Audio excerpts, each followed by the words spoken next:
After Zoomies at the dog park, it's time for Drive Up at Target.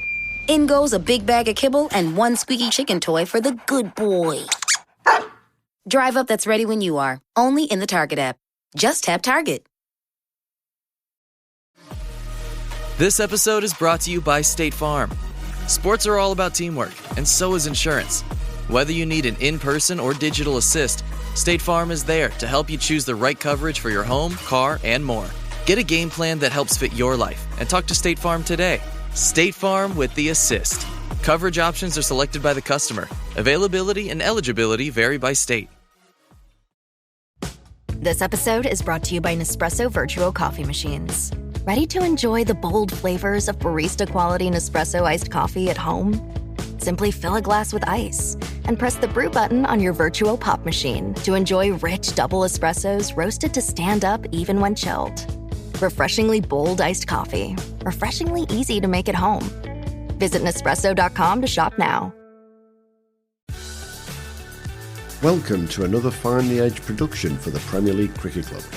Connecting players and coaches, clubs and leagues, volunteers and supporters alike, you're in the right place for the best of the 33 ECB Premier Leagues and the 20 NCCA counties, bringing you the stories, the stats and the standout performances that make this game great.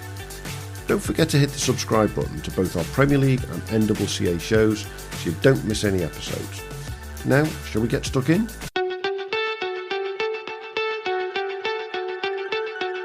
So, welcome everybody to the Premier League Cricket Show, and it's our first match week recording for a couple of weeks, but it's going to be a slightly different one that we do this week, as we are more or less halfway through the season across all of the Premier Leagues, and I think it's time that between myself, Mr. Hugh Newsome, obviously sponsored by Cric Stats AI, how are you doing, mate?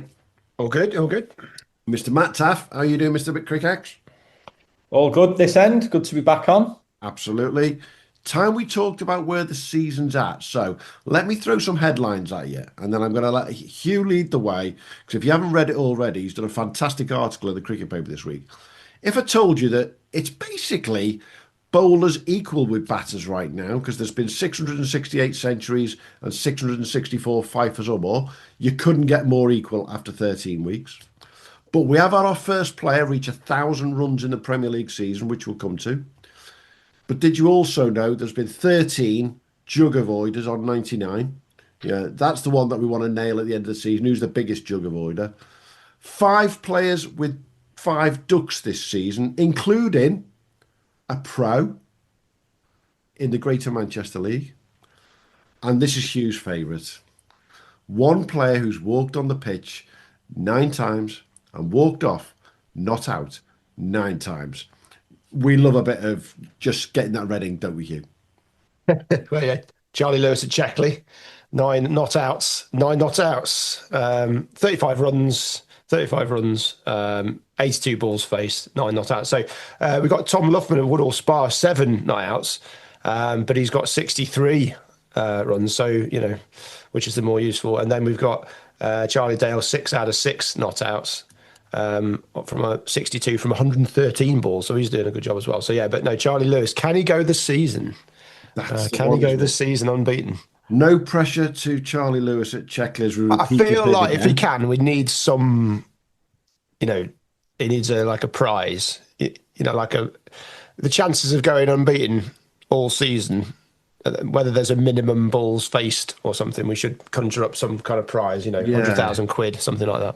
We'll ask our friends at B3 to see if they can come up with something there, because I mean he's got to be in that sponsorship area, isn't it? If he can't get out, it's heading that way. You know, to go a whole season unbeaten is as long as you bat enough. Obviously, if you bat 1 innings, that's not great. But yeah, if you're batting, you know, as he has done 9 innings, that's a pretty good effort. Absolutely. At the other end of the scale, though, as I say, we've got a pro in the Manchester League, Santosh Gunatilake, who's been ducked 5 times. But I'm going to say, that's all right. He's allowed to do that. He wasn't brought in by Shaw in the Greater Manchester League as a top-level batter because he is 3rd in the country when it comes to taking wickets with 41 Premier League wickets right now. So we'll sort of let him off.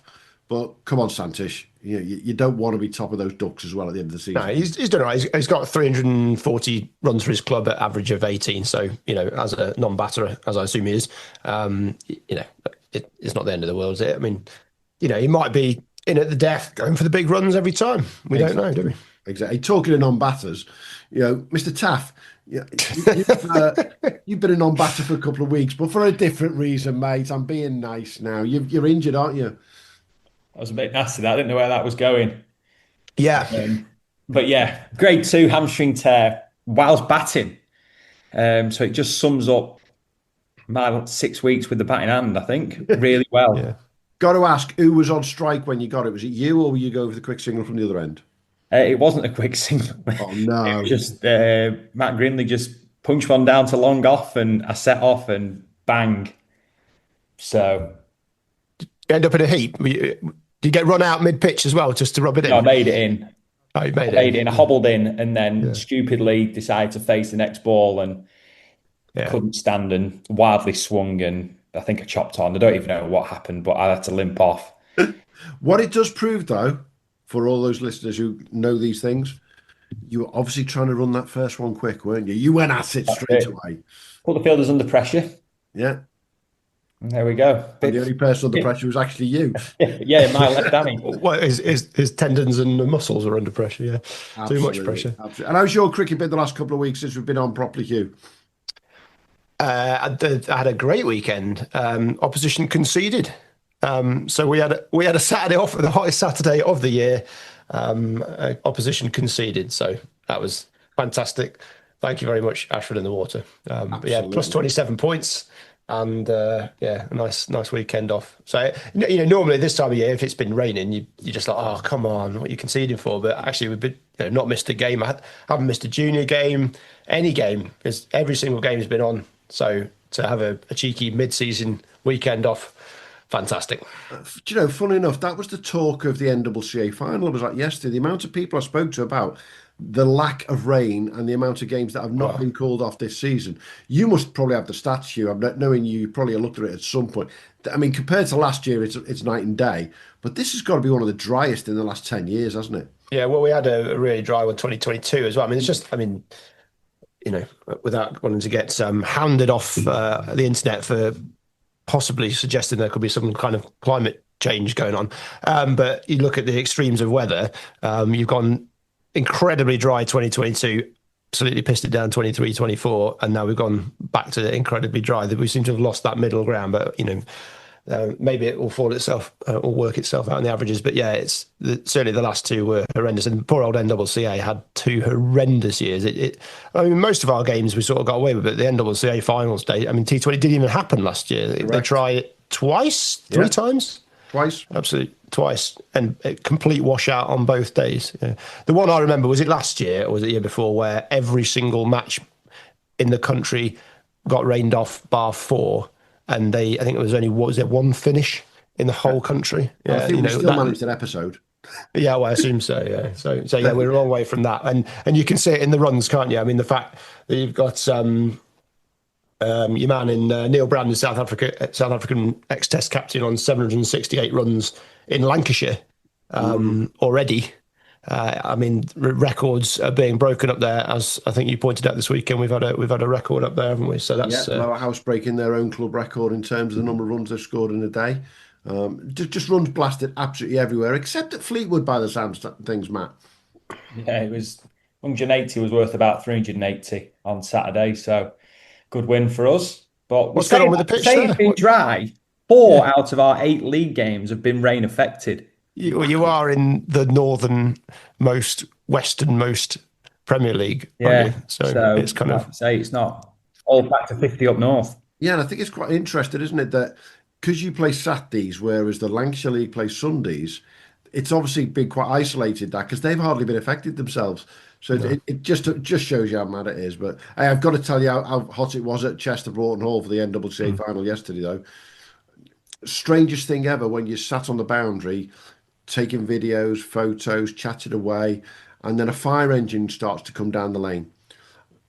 Blues and twos going, and then a second fire engine comes down the lane. Of course, everyone's looking around going, what's cracking off here? And the PA announcer announces, could the owner of a white Fiesta registration number, and you saw everyone turn their heads towards the car park straight away, and smoke coming out from behind the pavilion. Now, I didn't get to see what the damage to White Fiesta was, but there was a comment made that the groundsman's hut wasn't in a good state afterwards either. So it was that hot at Chester yesterday. It was an inferno, I tell you. Yeah. No, I was at Mansfield Hosiery Mills. My lad was playing against Yorkshire, and Derbyshire thrashed Yorkshire in the under-14 Cup. My lad didn't do a lot, but Theo Brown, who played in the Premier League on Saturday, he's only 14, kept wicket for Swalks in the Premier League on the Saturday, and their win. I think he got 45 off 20 balls, something like that. You know, right. And what he hits the ball hard. So just keep a lookout for him, because it was a joy to watch. My lad was at the other end. I think he got 16 off 32, and Theo's got 40 odd off about 16. So yeah, absolutely fantastic. He smashed one into his pad and got given out LBW, but these things happen. Talking of youngsters that we've mentioned before, we've got to mention Shivy Gotham opening the bat of the Northern in the Liverpool and another Lancashire lad, Lancashire again on the Lancashire books.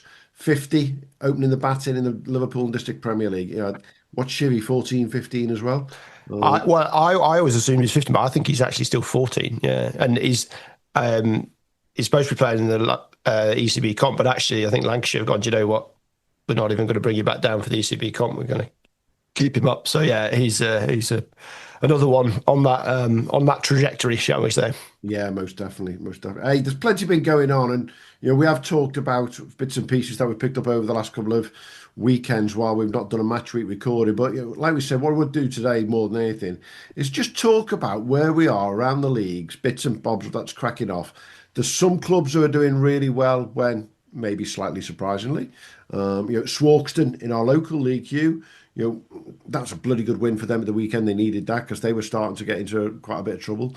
But then you've also got other clubs that are surprisingly doing well that we didn't expect. So should we go from the top, and we're going to use your article as our sort of agenda, shall we say?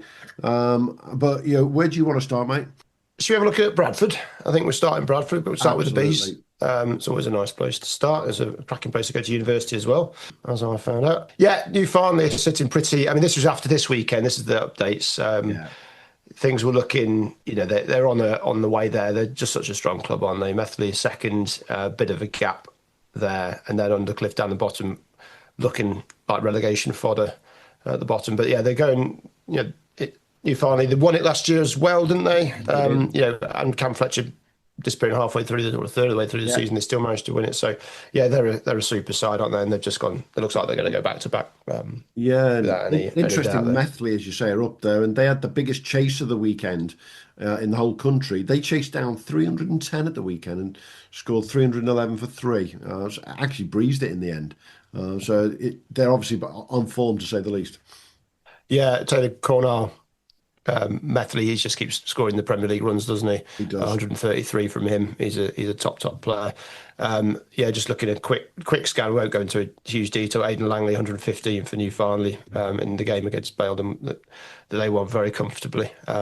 Just runs and wickets for New Farnley. Just too much for everybody else at the moment. Maybe they'll slip up.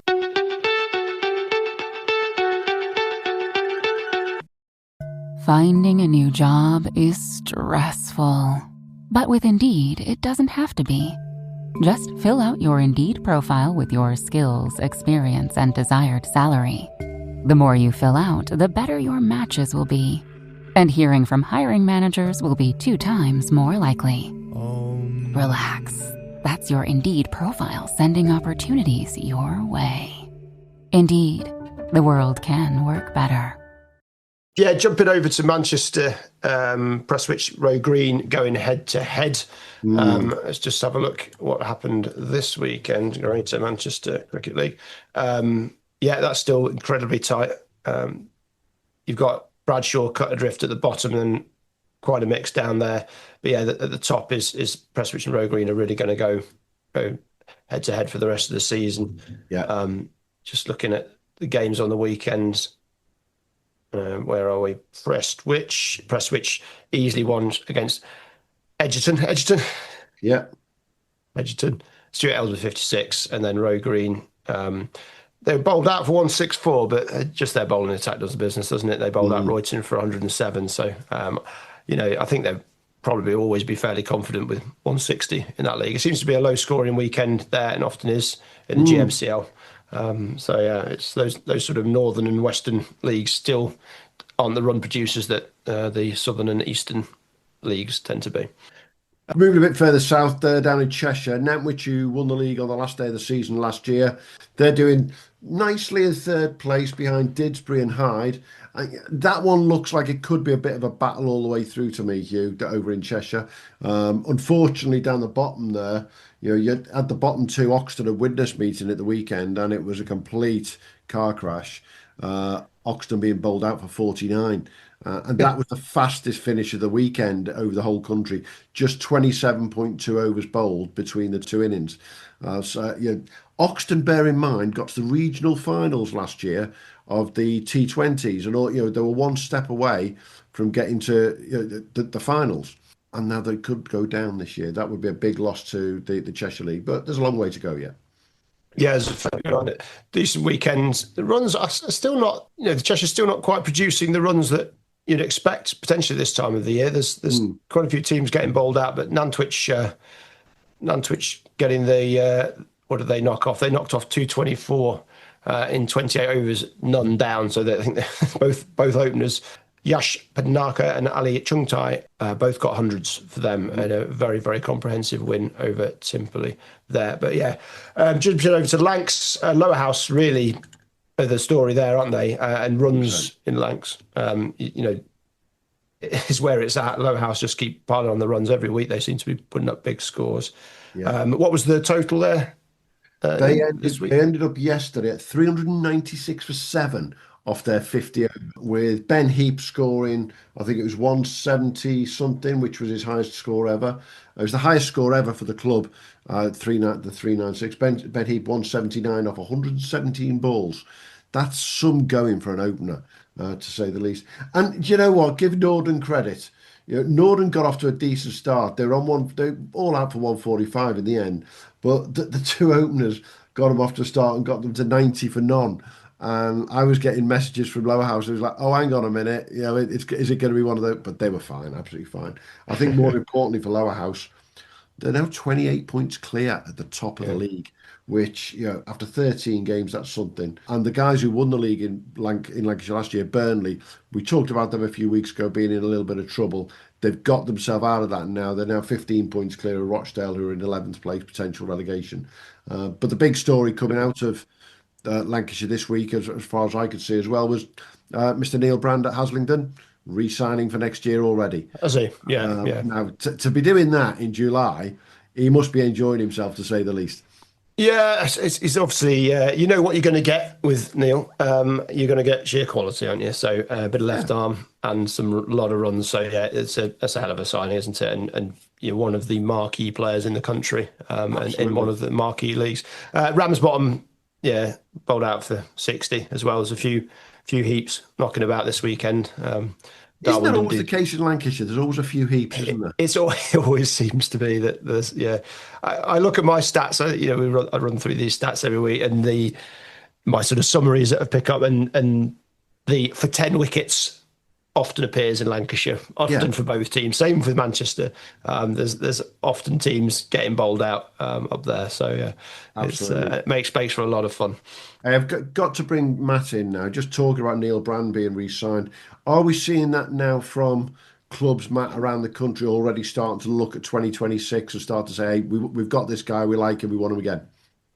Yeah, it's probably picked up at our end the past week or two, really. Like you say, players settle in and set the house on fire, alight, and clubs just say, do you want to come back for next year? And like you say, both parties are keen. You may as well get it locked in nice and early and have a winter free of overseas professional hunting. So it does start to come into light, really, July, August. And like you say, we're getting teams already on the lookout for next year anyway. So teams look like they're trying to get a bit more organised and saving themselves a bit of a rush throughout Christmas, really.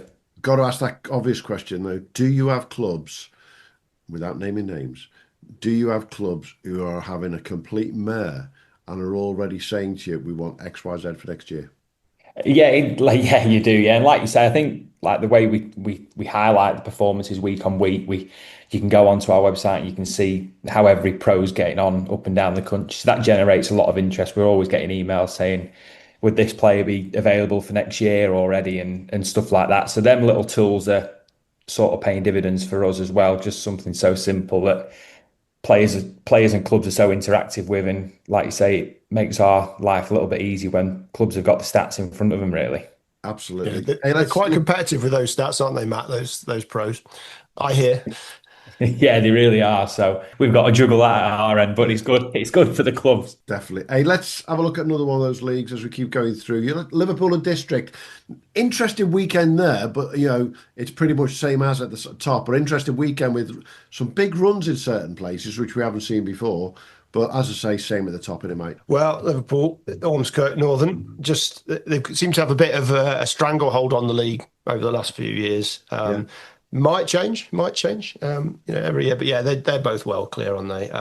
The bottoms, Birkenhead Park, Colwyn Bay, and Wigan looking. I mean, even Newton Willows really potentially could be dragged into the fight if they don't pick up some relatively consistent points. But yeah, Ormskirk, Northern just streets ahead of the others. 50 points clear at this stage in the season? Which is, I think that's one of those leagues that you can almost name them at the beginning of the season. It seems to have stuck that way, hasn't it? Yeah, Bootle bowled out by Northern for 175. They were chasing Northern's 256. Ormskirk got bowled out for 222. Newton Willows, not bad effort, but bowled out for 181. So yeah, pretty comfortable for both teams this weekend, or it seems so on paper. Might not have been anywhere else, but it's good results for them. Shivi Gautam there for Northern's the top scorer in that team, so not bad having a 14-year-old top scorer in the Prem. Absolutely, and he got a wicket. Yeah, he did a good job there. Just got to say congratulations to a Liverpool District club while we're at it. Formby into the area finals for the T20s. They'll be playing on August the 3rd in the area finals against, I think it's the Manchester League, the Northern Pyramid, and another, which I can't remember right now, to get into that regional finals. And we'll come to the Northern Pyramid in a second. I just want to jump over to Yorkshire North and Yorkshire South while I've got them in mind at the moment. Yorkshire North League, that one's become, again, a little bit of a... Last year it was a 2-horse race, and this year's a 2-horse race, but 2 completely different horses, Hugh. That's it, yeah. Castleford, Sheffield and Bridge are both top. Bit of a change around, but they're both well clear. York are in third, nearly 30 points back from second place. SSA looking like relegation material. They've only got 22 points on the board at this stage of the season. But really, anybody from Clifton in 10th upwards to even Harrogate in 5th could go down there. It's 2 are going down, I think, aren't they, in Yorkshire? No, only one will be going down. Remember, is only one? Scarborough dropped out at the beginning of the season. So everyone's probably breathing pretty easy. Sesse doing everybody a favour there, of course. Yeah. So I was wondering why it was 11. So it's an interesting. But yeah, Castleford, Sheffield and Bridge really, really flying. In terms of this weekend just gone, you're looking at Sheffield and Bridge 261 for 9. They played against Sesse, who bowled out for 112, and then Castleford's very comfortably chased down Driffield. Driffield bowled out for 102, and Castleford got it very comfortably, just 2 down. So I mean, that's Driffield a damn good side. So Castleford to just cruise that one shows you where they're at. Yeah, most definitely. And the name I'd say to keep an eye on from Castleford right now, we mentioned him at the start of the season, but I'd say keep an eye on Chris Holliday. Just starting to find a bit more form. They signed him this year. He didn't have the best of starts to the season, but he's definitely starting to pick up those runs now, and you can see the difference there. I think what's really interesting for us as a podcast, Hugh, Castleford, home of one of our guests, Colson Smith, and Sheriff Hutton Bridge, home of Bumble. Going to go all the way to the end, I think that's going to be. But we will say while we can, congratulations to York. They have won their T20 comp and they're going into the area finals there. And actually, with the likes of Mr. Shaper there, we know that they could go a long way if they could get through those things in the T20, couldn't they? Absolutely. The one I'm jumping out, David Wainwright, 4 for 10 on the weekend. He's already got 44 wickets this season. In a tough season for bowling. So he's averaging 13. That's club wide. So yeah, he's doing pretty well. So if you've got runs and wickets coming, you're in business, aren't you, at this time of the season? So yeah, I think Castleford are going to be tough to beat. Definitely. And going south from there to the Yorkshire South League, won last year by Cleethorpes. This year, Wakefield Thorns, they were one of the most unbeaten sides of the country for quite a while now, but after 13 games, they're top, 14 points clear of Cawthorne. Sheffield Collegiate just a little bit behind there. Bear in mind, we know Sheffield Collegiate had a couple of disastrous games early on in the season as well. That league looks a little bit tighter and it could go a bit further with Cleethorpes in fourth. Yeah, there's a bit of a gap there, isn't there? Just a bit of a gap. And the bottom, again, they've got three-way tie between Hallam, Wixhill Village and Shire Green. Just looking at games from the weekend. Wakefield tick up at 225 up, and Wakefield got it all in the last over, 9 down. So that was a really important win for them. Good effort from Tickhill to take that close. Cawthorne, they had a pretty comfortable win against Wickersley Old Village. So that was a important win for them, but also Wickersley pushed them. They could have done with a win there. And then, Collegiate, they're sort of trending upwards, aren't they? Batting first, 180. Obviously wasn't super easy, and they bowled out Shire Green for 136. Bear in mind, Cleethorpes do have the leading wicket taker in Premier League cricket in the country, Mayank Mishra, with 42 wickets across the whole of the Premier League so far, at an average of 13.88. You'd take that all day long, wouldn't you? Economy at 3.32. He's one of those guys who you just look at and think, Matt, everyone would want a Mayank Mishra. Yeah, they do. He's just a proper player, isn't he? Like you say, 6 for on the weekend as well, and he's, like you say, leading wicket taker. He does the business week on week, doesn't he? It is, yeah. Are you finding, we've talked about this before, but are you starting to find that little bit of a change, though, from people wanting that bowler to the guys who want to put those runs on the board in terms of the type of pro that they want? Yeah, definitely. Like you say, with league formats changing, I think it's sort of highlighting the fact that teams are wanting a batting all-rounder, really, the one that'll score you runs, and then chip in with the 10 overs at X amount, as opposed to that left-arm spinner that's going to bowl from one end all day. You still get it, but there is a big swing, and it probably caught me by surprise over winter, really, of how much it changed with the clubs wanting that batting all-rounder. But like you say, it's win-lose cricket, formats changing, and it's both aspects of the games that's needed, isn't it? Yeah, most definitely. Hey, well, that shift's happening in the professional game as well, isn't it? The all-rounder. I was a bit concerned for the all-rounder, what with the IPL extra player rule, or, when they can name 35 players and half of them are just turning into baseball. But it seems that the all-rounder is becoming more and more valuable across all formats, which is great because to be able to do both things in an elite level is pretty special, isn't it? So I think if these all-rounders are getting rewarded, then good on them. But batting's hard, so you can be the best pro in the world and you can still get 5 ducks in a row, can't you, sometimes? So if you can chuck down 10 overs of useful off spin at not many, then everyone's a winner. Exactly. Absolutely. Hey, coming across country, Hugh, to one of our favourite leagues, because announcing their names is great, in North Wales. We had a great guest on from North Wales a couple of weeks ago, the chairperson of the league, talking about all things administration and what it takes to run a Premier League, and what a bloody nightmare they have, to say the least, as volunteers, all of these people. But what am I right in saying? Is it one of the tightest top 4s in the country? Yeah, it's anybody. So we're really down to 6th place, Northam. Up 120 points, St Asaph 146. There's a lot of time for that to change. So it's going to be an interesting one to watch there. You've got Bethesda down the bottom 39 and Conway 47 points. Then even Denby, they're 91 to put a run of form together. It seems like everybody's beating everybody else. So yeah, that's a real one to watch. Hopefully it'll stay as tight as that. Yeah, I've got the home counties next to it, which we'll touch on later. That is not tight. So that's not the kind of league we want to look at. There's 40 odd points between top and second there. But yeah, when you've got 40 odd points between top and 7th, that means fun for us. Maybe not fun for some of the players and the chairman and whoever involved, and they'll be biting their nails and drinking a few whiskies before the games. Absolutely. Your favourite club, Mokhtar, they're in 5th place at the moment, having won the league last year. But like you say, they're 13 points behind. That's less than a game. They can go on a run there, can't they? And quite easily. We had the Whipple with 5 clubs going into the end of season last year, could win in the last day. North Wales could be that one, I think, this year, Hugh. Yeah, absolutely, yeah. Yeah, moving across again back into the Yorkshire area in the newest Premier League. Huddersfield's been interesting to watch because Moreland's won it last year, but they haven't had it all their own way this year, have they? No, I think I mentioned in the article there's been big names appearing in the Huddersfield League.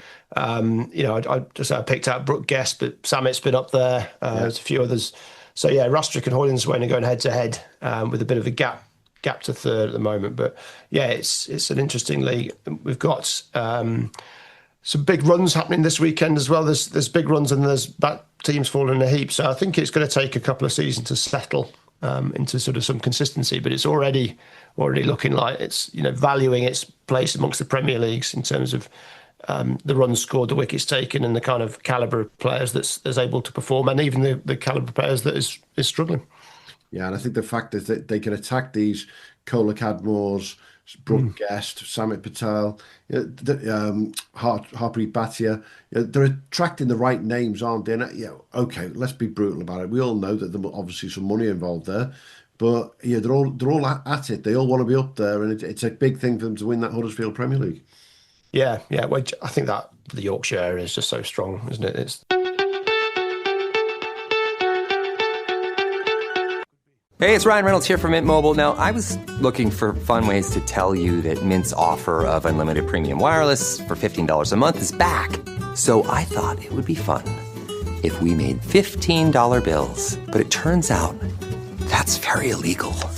So there goes my big idea for the commercial. Give it a try at mintmobile.com/switch. Upfront payment of $45 for 3-month plan, equivalent to $15 per month required. New customer offer for first 3 months only. Speed slow after 35 gigabytes if network's busy. Taxes and fees extra. See mintmobile.com. Let's get down to the Midlands and look at one of the leagues that is turning into one of my favourites this year. And we didn't talk about it enough last year, but the Birmingham District League have got 3 teams at the top there. Smethwick in 3rd place, who actually won last year and didn't get off to the best of starts of the season, is the best way to put it. Nolan Dorridge in 2nd and Halesoe in top. That looks really tight and interesting.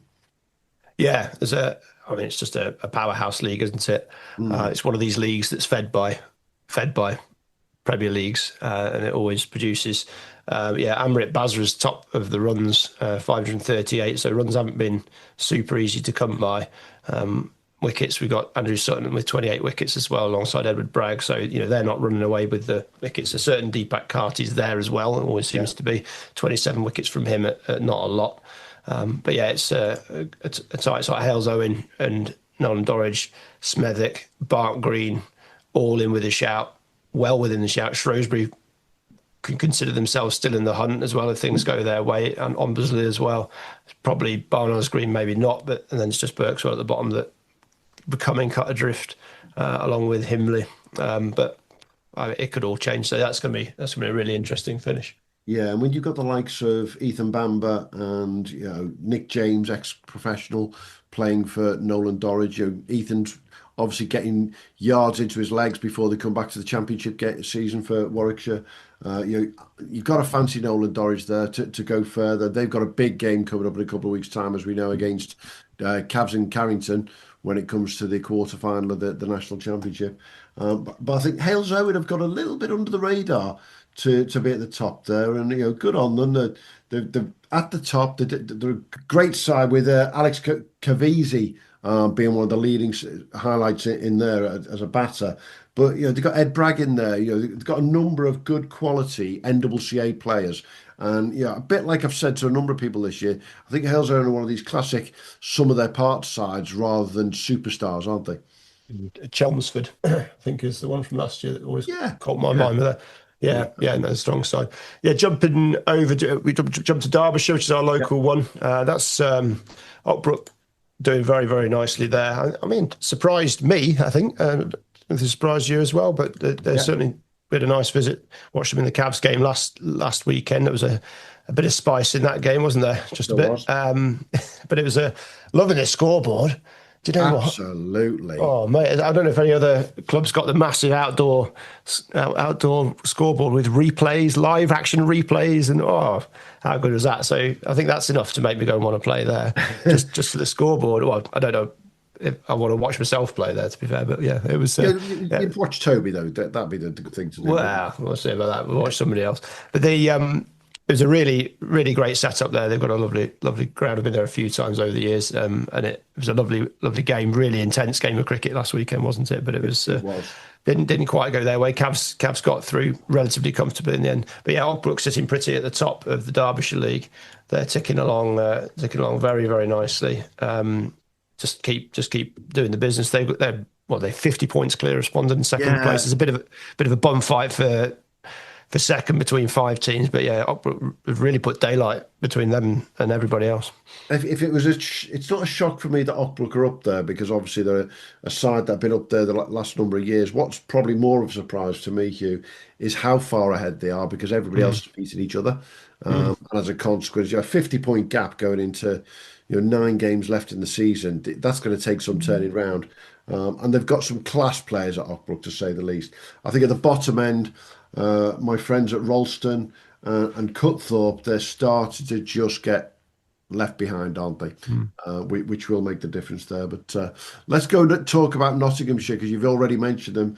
Cavs and Carrington, top of the league, won it last year with big celebrations when they won it last year. I'm going to ask the big one. Are they going to run away with it this year, Hugh? Well, they're just so deep, aren't they? They've just got so many good players to call on. It's going to be tough for anybody else to go past that. I think the game. This was the game this weekend to see how close you could go. Yeah. Obviously, it was a top side. National champions. What was it? 3 years ago now. 2 years ago. 2 years ago. They've not lost players particularly from that, and they've got hammered by Cavs on the weekend. Currently put up 230 for 8 in 50 overs, and Cavs got it 3 down with 10 overs to go. Adil Shafiq 124, Sav Pereira's got 50, and then you got the Ahmed brothers playing. Or I think all three. Raheem all three. Raheem got a golden, did he? I think he got a golden. He's went off aggressive, but Farhan's there getting some runs and wickets. It's. Actually, I'm not sure he got wickets on the weekend, but they've got a hell of a side. So yeah, it's just, I think, availability of those lads, the two internationals, and the other lads coming in. So it's whether they're able to keep that depth. But I would think so. I think they're going to be tough to beat. And anyway, having seen him play live last week, my new favourite Ahmed is actually Raheem. They've got a leggy in the family. They've got an offie in the family. Raheem, left arm seamer, absolutely pinging it in. Can you imagine that backyard cricket with those three playing together? Well, I see. I have a query about this. So he's taken 4 for 35 against Cockney. What's the dad or the mum doing? Are they going, right at age 1? Sorry, mate, I've got an offie. You're going to have to be. Well, I think is Raheem the oldest? He might be the oldest. Anyway, so I've got my left arm seamer. Dad's gone, right. Sorry, mate. Yeah, you might be left-handed, but you're going to have to learn to write with your right hand, and you're going to have to bowl leg spin. And I'm sorry, Farhan, leg spin's taken. You've got off spin. Do you think he divvied it out? How old? What age did he go? Do you know what? This is when we're going to start you, or do they? Because normally you think they'd all come and bowl something similar, but it's amazing that they've all done something different, and with one with a different arm. I think what the parents have actually done is gone, do you know what? As long as one of them makes it, yeah. Just one of them needs to make it. That's it. I think they're all going to make it. Yeah. Cover all bases. Absolutely. Yeah, absolutely. Just in case we're going to go down that route. But no, the cracking side there. Hey, we've moved on across to Nottingham, but do you know what? We gave it a miss, but shall we go back up north to Mr. Matt Taaffe's home ground and the Northern Pyramid? It's a different year this year for these guys because it's been set up slightly differently to the way it has been previously. But Kendal being top of the table, not a lot changing there. They're always up there, aren't they, Matt? Yeah, they're always up there. Like you say, the top two, Kendall and Garstang, they're probably just a win and a half ahead of everyone else. But like you say, from 3 to 8, a result either side, that's the difference really. And like you say, one win might take you to third, and one loss might shove you right down to eighth and ninth or the relegation zone. So it's absolutely crazy, to be honest. There's no easy game, and literally it's getting to a stage where every ball matters at the minute. Um, but yeah, it's good fun. Just need to get back out there quick. I've got to ask the obvious question though. Fleetwood, last year's winners, not won a game yet this season in the league. Yeah, they won the T. They won. They've been going well in the 40 over, if I remember rightly, haven't they? In the 40 over League Cup.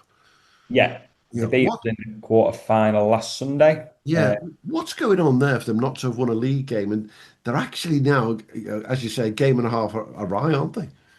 Yeah, they are. And like you say, they can easily turn around. They're a good side. They've got a strong bowling attack. But like you say, things just haven't gone their way in Saturday cricket really for them just yet. But like you say, I think we're halfway through next week. Like you say, you can either turn it round, but you want to start that momentum moving pretty quick rather than late with the way it's going and how the league's looking. So yeah, like you say, I'm sure the bowlers are good enough to bowl the side out, and hopefully they can knock it off. But we got the Derby win on Saturday, so that was a nice little Well, I momentum. mean, just looking at the game there. So Blackpool batting first, 179 all out in 46 overs. Bowled Fleetwood out for 122. What was the thoughts at the halfway house? Were you happy with your 179? Yeah, I thought it was more than enough, to be honest. And like you say, it just started going underground and spinning sharply. So it's pretty tough batting second there by all accounts. And like you say, crucial toss, really win the toss and bat first and try and get to that 140 mark, really, as silly as it sounds. But you're on the front foot if you get 140, really. Thanks for that, Matt. Northern Prem is obviously one of those leagues that we keep a close eye on. And I know Northern it's Prem, Northern Prem, Sorry, Northern Prem in Pyramid. the Northern Pyramid, isn't it? I don't know. The Surrey Championship's the Surrey Premier League to me. Yeah, right, But anyway, we've said it to a few people. We'll say it to Kendall. They're going to represent you guys in the area final for the T20. I did see a certain Mr. Freddie Fallows, who was pestering me for cash at the weekend, actually looking rather juicy with the bat again. And we all know what Freddie can do when he starts smacking that ball around, to say the least. Yeah, it's a clean ball. He's got some out. But like I said, I think Kendall are a very good white ball side just to back Yeah. up the Saturday cricket as well. They've got a really strong, explosive top order, really, with Fallows and Nightingale at the top, two left-handers that hit the ball a seriously long way. And like you say, great bowling attack with spin and seam options there. So hopefully they can go really well for the Northern League. And talking of explosive, we can't end this first part of our roundup halfway through the season without talking about the Cricket's batters and who's been exploding around the country and who's your sort of top 3, 4, 5 this year so far, Matt. Yeah, like you say, there's a lot of runs. There's obviously a lot of players that play for other teams with sub-pro gigs and other forms of cricket like that. But Conisborough's Buddy Kasanji, where he's 1,500 runs at an average of 70 with two double hundreds to his name, which is just stupid numbers, really. Then Gareth Severin for Harefield, 1,300 runs again at an average of 70. He's a proper player with 600s. 600's the most out of any of our cricket stable this year. KS Barat, again, 1,200 runs at an average of 60. Like you say, Dulwich are struggling in the Surrey champ, but like you say, he plays a lot of cricket outside as well. So there are his runs. And then there's Mohammed Ashraful, 1,000 runs at 76.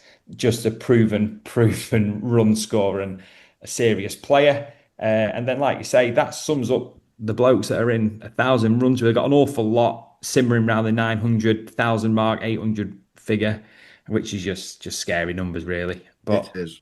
that wraps us up. And got to point out Mohammed Ashrafal there playing for Portsmouth down in the Southern Prem. The Portsmouth versus South Wilts game at the weekend, 720 runs in 120 overs between them. So it's just under 6 and over for the whole day. So it was the equal highest number of runs around the country, But I've got to give credit, I think, to Scunthorpe Town and Market Deeping, who also had 720 runs, but only in 100 overs.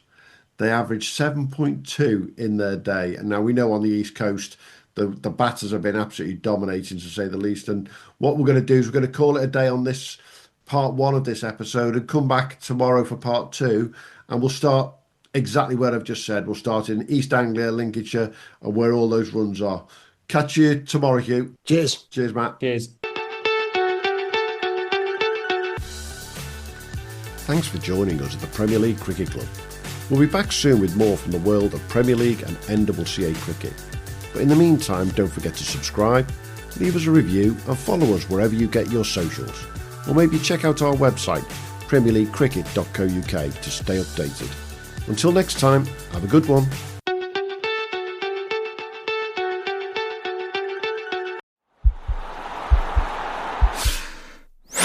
This podcast is part of the Sports Social Podcast Network.